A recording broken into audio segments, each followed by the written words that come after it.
오늘 하나님께서 우리에게 주신 말씀은 갈라디아서 1장 18절에서 24절의 말씀입니다. 갈라디아서 1장 18절에서 24절을 함께 읽도록 하겠습니다. 시작. 그 후 3년 만에 내가 게바를 방문하려고 예루살렘에 올라가서 그와 함께 15일을 머무는 동안 주의 형제 야고보 외에 다른 사도들을 보지 못하였노라. 보라, 내가 너희에게 쓰는 것은 하나님 앞에서 거짓말이 아니로다.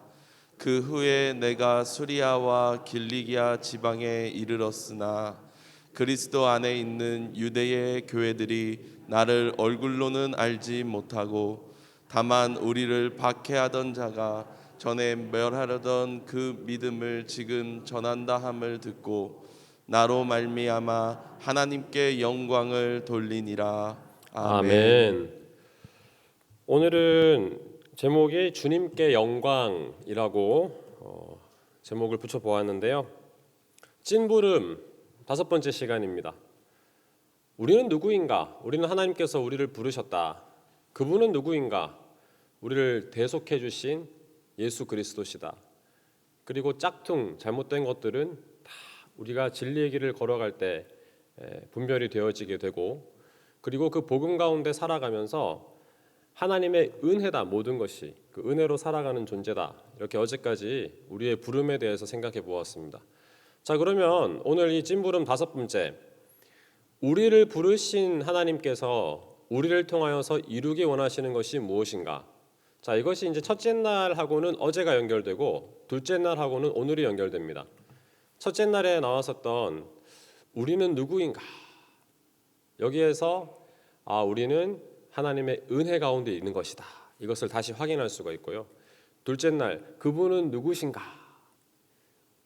이 말씀과 연결해서 오늘은 그분은 영광스러운 분이다. 영광을 드러내시는 분이다. 영광이시다. 그럼 우리는 그 영광을 위해서 살아가는 존재다. 이렇게 정리를 할 수가 있는 것입니다. 여러분, 영광이라는 단어를 이 한자를 분석을 해보면 빛광자잖아요. 빛이 꽃처럼 피어난다는 뜻입니다. 빛이 꽃처럼 피어난다. 그러니까 환하게 밝아온다는 것이죠. 이 히브리어 원어를 살펴보면 카보드 이런 단어를 쓰고 있습니다. 이게 뭐냐 하면 엄청나게 무거운 것을 말합니다. 무겁다라는 뜻인데, 그러니까 구약에서 하나님께 예배할 때 성막에 가득 차게 되는 하나님의 그 임재의 그 영광, 그리고 가짜와 진짜를 구별할 때 진짜는 무게를 갖고 있으니까 그것이 누르는 무게, 이게 영광이다, 이렇게 표현을 합니다. 여러분, 우리가 하나님을 만나고 복음 가운데 이 성령 체험을 하고 또 기도하는 가운데 하나님의 그 은혜가 임하게 되면 그 임재 속에서 어떤 경험을 해요? 어떤 다른 것보다도 무거운 큰 하나님의 은혜가 우리에게 찾아와서 우리와 함께 하는 것을 경험을 하게 됩니다. 꽉 채워주시는 경험. 근데 이 무거움은요, 이 무게는 우리를 억누르고 아프게 하는 그런 압박의 무게가 아니에요. 하나님의 영광의 무게가 우리 가운데 오게 되면 우리를 자유하게 하고 다른 어떤 것도 우리를 흔들 수 없도록 우리를 잡아주시고, 예배 가운데 하나님의 영광을 경험하게 되면 완전히 우리를 새롭게 만들어주시는 그 강력한 무게감, 어떤 세상 것과도 비교할 수 없는 무게감이 영광의 무게예요. C.S. 루이스가 이 영광의 무게라는 9편인가요? 그 이 설교 이 내용들을 요약해 놓은 책이 있어요. 영광의 무게라는 책이 있습니다. 사실 영광의 무게 그러면 이 말씀 가운데 그 내용이 있죠. 고린도후서 4장 17절에 이런 말씀이 있거든요. 우리가 잠시 받는 환난에 경한 것이 지극히 크고 영원한 영광에 중한 것을 우리에게 이루게 함이니. 우리가 받고 있는 이 환난, 코로나19로 인한 환난, 이 어려움보다 영광에 중한 것이 훨씬 크다. 장차올 영광이 크다는 것인데, 이 영광의 무게에서 영광을 뭐라고 설명하냐면 이렇게 설명하고 있습니다. 그분의 아름다움 속으로 우리가 들어가게 하시는 것. 정말로 귀한 표현입니다. 사람들은 갈망을 한대요. 아름다운 것을 갈망을 하는데, 뭐 좋은 노래, 좋은 뭐 음악, 그리고 좋은 미술, 예술, 그런 것들은 그것 안에 영광이 들어있는 것이 아니라 아름다움을 그것을 통해 발견하게 하시는데, 그러니 하나님을 만나지 않으면 그냥 갈증 해소하는 정도로 그런 것을 통해서 아름다운 것을 추구할 수는 있으나 진짜 하나님의 영광에 들어가게 되고 참여하게 되면 그때 비로소 우리 마음 가운데 하나님의 영광이 임하게 된다는 것입니다. 이 표현을 조금 생각해 볼 필요가 있습니다. 뭐냐 하면 하나님의 영광은 우리가 하나님을 만나게 될 때 경험하는 것이고요. 그리고 영광은 제가 어떻게 말씀드렸습니까? 모든 우리의 삶의 자리가 하나님과 연관될 때 하나님의 영광이 드러난다고 했지 않습니까? 그러니 오늘 이 말씀 갈라디아서 1장 18절에서 24절의 말씀을 쭉 읽어가다 보면 바울이 완전 예수님을 만나고 변화된 다음 경험한 것이 하나님의 영광이란 것을 우리가 발견할 수가 있어요. 오늘 또 이 새벽에 기도할 때 말씀을 묵상할 때 하나님의 영광이 우리 가운데 드러나게 될 줄로 믿습니다. 여러분, 하나님의 영광이 우리가 모든 것을 하나님과 연관시킬 때 드러난다고 했는데 조금 더 구체적으로 한번 생각해 볼까요? 그러면 우리의 실패도 하나님의 영광이 될 수 있을까요? 우리의 낙심도, 가장 아픈 순간도, 부끄러운 상황도 하나님의 영광이 드러날 수 있을까요? 그렇습니다. 드러날 수가 있습니다. 그 상황 속에서 하나님이 연관되어질 때 하나님의 영광이 드러날 수가 있습니다. 이 목회를 하면서 경험하는 것이 그 하나님의 영광 체험인 것 같아요. 장례를 하면서 제가 평생 잊지 못하는 한 사건이 입관을 하면서 이 염을 입관을 하면서 집사님 뉴욕에 계신 자리에서 이 장례 지도사가 이 신앙이 없는 분인데 좋은 곳으로 갔습니다. 막 이런 이제 멘트를 하는 거죠. 그때 제 마음에 굉장한 이 분노가 생겼습니다. 그래서 이분에게 이 죽음과 생명을 연관시켜 보았어요. 선생님, 항상 죽음을 다루시는 일을 하시는데 그러면 이 죽음 이후에 대해 어떻게 생각하십니까? 당황하시더라고요. 크리스찬이십니까? 물어봤어요. 솔직하게 대답하십시오. 아닌데요, 그러더라고요. 크리스찬이 아니신데 왜 좋은 곳으로 갔다 이런 표현을 쓰십니까? 그 표현을 쓰지 마시던가 아니면 예수님을 영접하시던가 만나시던가 둘 중 하나를 하십시오 그랬어요. 근데 여러분, 그 입관의 자리에 하나님의 영광이 임했습니다. 그 젊은 집사님을 입관하는 중에 이 장례 지도사가 충격을 받았어요. 그리고는 예수님을 영접하겠습니다 이렇게 했어요. 그래서 그 집사님의 아버지가 영접 기도를 했어요.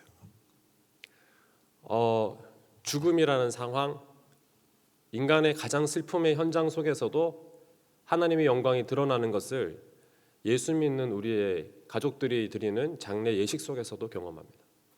실패 속에서도 낙심하지 않는 우리의 믿음의 그 모습 속에서 하나님의 영광이 드러납니다. 코로나19의 상황 속에서도 하나님의 영광은 드러납니다.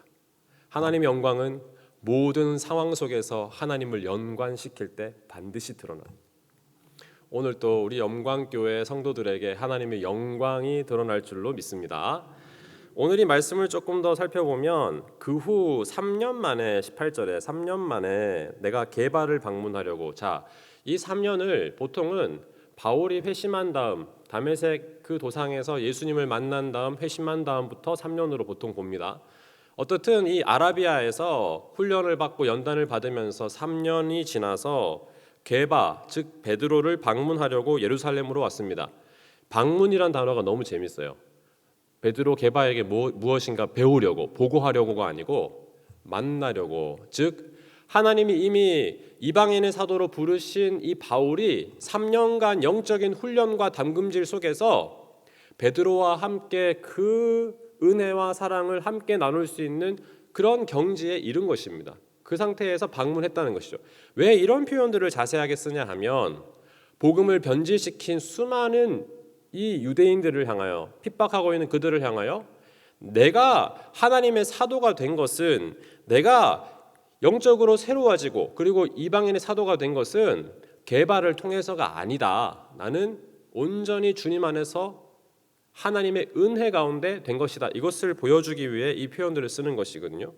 예루살렘에 올라가서 자세합니다. 보름간 지내는 동안 다른 사도들은 만나지 못하고 야고보를 만났다. 이 야고보가 누굽니까?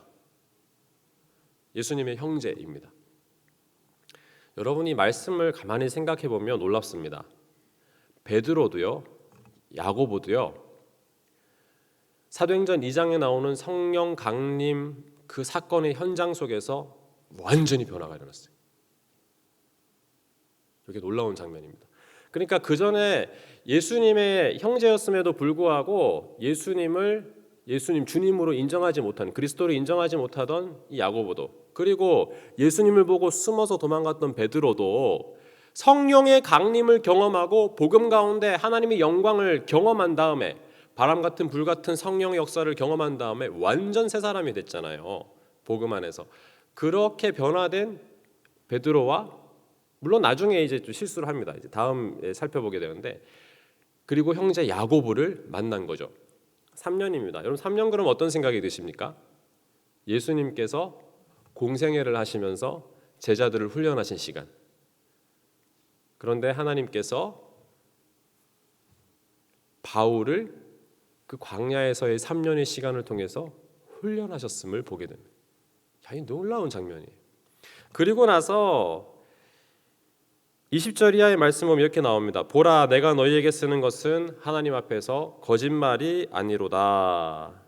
21절에 그 후에 내가 수리아와 길리기아 지방에 이르렀으나, 여러분이 수리아는 어제도 말씀드렸지만 이 지중해에서 유프라테스까지 이어진 그 북쪽 지역, 다메섹을 중심으로 그 넓은 지역을 말합니다. 그리고 길리기아는 바울이 태어난 다소가 속해 있는 지역입니다. 지금의 터키 지방 그 위쪽 지역, 그 넓은 지역을 다니면서 복음을 전하고 하나님 안에서 새 일을 행하면서 전도하고 또 예배하고 이렇게 나아가는데, 바울이 그렇게 살아가는 모습을 유대의 교회에서는 얼굴로는 알지 못했다.